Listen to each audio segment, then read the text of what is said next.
Сәлем достар, бүгін мен ноутбукта PowerPoint программасында нейрожаттығу жасап көрсететін боламын. Ол үшін біз создавать етеміз презентацияны.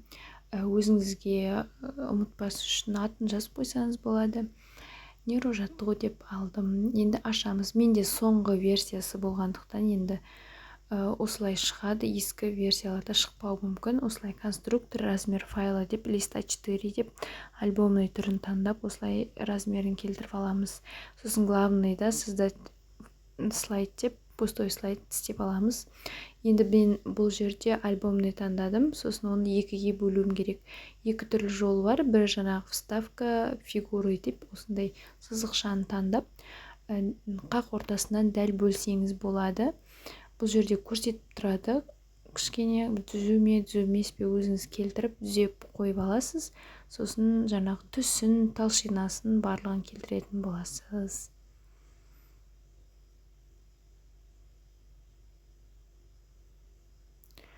Жоғарыда түстері тұр. Мен қара түсті, енді обычно қара түсті таңдаймыз. Сосын жанын басқан кезде талшина бар. Талшинасын таңдасаңыздар болады. Енді екінші варианты ол вставка таблица деп, яғни екі қатарлы таблица қоямыз да, осылай үлкейтіп, ортасын қара ақ етіп, конструктор таблица осылай кіріп қоямыз. Енді суретті Яндекстен іздеймін. Яндекстен скачать етпеймін, сразу копировать изображение и слайдқа келіп ставить етіп қоямын. Осылай суретті іздегенде орысша, PNG, мультяшный деп іздеймін. Сол кезде жақсы суреттер шығады. Мен 2-3 жастағы балаларға арналған нейрожаттығу жасап жатырмын. Сол себепті балалар танитын осындай суреттерді алып жатырмын. PNG дегенде кейбірінде осындай артқы фоны жоқ суреттер шығады. Егер артқы фоны ақ болатын болса, онда осы презентацияны өзінен істеуге болады. Қазір көрсетемін. Ал артқы фоны ақ болмаса, онда оны фонын кетіре алмайды. Сол себепті ол фотоны скачать етесіз. Скачать етіп, remove.bg деген сайттан артқы фонын қиып дайындап аласыз да қоясыз. Ол туралы мен өзімнің Instagram парақшамда көрсеткен болатынмын. YouTube каналыма да салып қоямын. Телефонда жасау түрі бар. Сол жерде мен артқы фонын қалай кетіру жайында көрсеттім. Оны ноутбукпен де жасасаңыз болады. Мына жерде мен гүлді, әдемі гүл таңдаймын деп біраз отырдым. Әдемі гүл іздеп, және артқы фоны ақ болсын деп іздегенмін.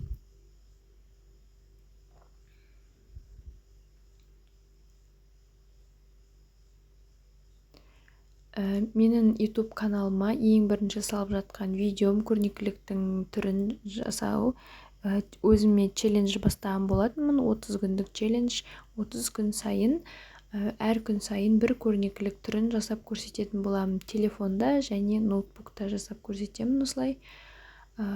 Парақшама кіріп, жазылып, қарап жүрсеңіздер болады. Көрнекілікке қызығып жүрген жандар. Мінекей мен өзіме әдемі гүл таптым. Келесі іздейміз. Машинаны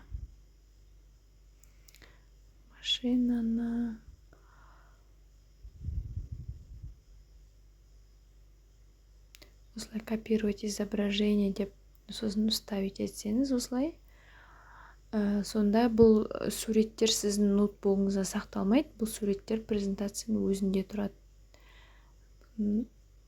Памятіңіз жаңа кетіріп, кейін кетіріп әуре болмайсыз.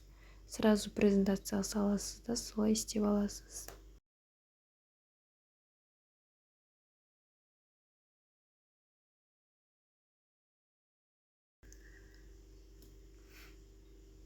Доп алдым. Бұл суреттерді енді өзіңіздің сабағыңыздың тақырыбына сергіту ретінде, я болмаса бала жасына сай алсаңыз болады. Екі жаққа бірдей суреттерді қоясыз да, атын атайсыз, я. Мысалы, күшік деген кезде бала оң қолмен де, сол қолмен де екі жақтан бірдей ұстау керек. Гүл дегенде екі жақтан ұстау керек. бұл баланың оң жақ және сол жақ ми жартышарларын дамытуға арналған. Сергіту ретінде қолдануға өте ыңғайлы.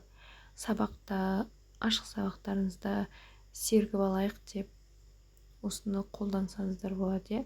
Сабақ тақырыбына қарай әріптер алсаңыздар. Мінекей, мына жерде көрсеткен формат рисунка, цветы, установить прозрачный цвет деп осы артындағы ақ фонға бассаңыз, артындағы ақ фон кетіп қалады. Сонда суреттердің арасына қойғанда сізде ақ фон кедергі болып тұрмайды, артындағы ақ фоны. Егер кейбіреуінде болады ақ емес, басқандай шахматный фондар тұрады, ол прозрачный дейді, бірақ шахматный болып тұрады. Соларды енді оны remove begi деген сайттан арнайы солай фонын, артқы фонын алатын сайтпен істейсіз. Осылай суретті копировать, вставить етіп, екінші жағына қойып шығасыз. Мен осылай барлығын бірден Ctrl-ды басып, барлығын бірден белгілеп, копировать, вставить етуге болады. Осылай қойып алдым. Яғни бала қолы барлығы бір жерде, бірдей жерде тұрмау керек, әртүрлі жерге орналастырасыз. Осылай біздің нейрожаттығуымыз дайын болды. Қазір сақтауды көрсетемін. Бұны презентация ретінде сақтап қойсаңыз да болады, және фото түрінде сақтауды көрсететін боламын қазір. Аяқтап алайын. Бәрі бір қатарда тұрмасын деп осылай жылжытып жатырмын.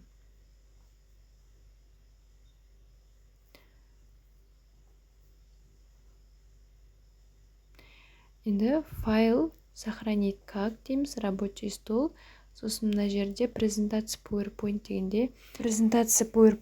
жерде өзгертеміз рисунок форматы JPEG деп. Сосын осы жерде сохранить только это десеңіз, тек қана сол бет сақталатын болады. А все слайды десеңіз, слайдтың барлығы фото түрінде сақталып қалатын болады.